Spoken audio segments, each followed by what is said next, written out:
មួយម៉ាតអូមួយម៉ាតម៉ាតនៅកូរ៉េនេះជា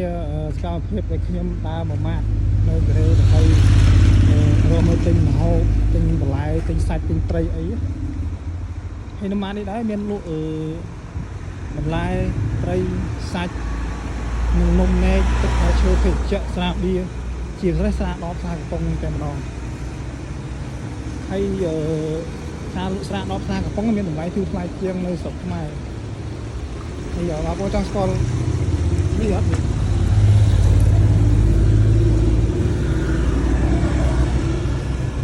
អានេះមានកូរ៉េអានេះក្តាម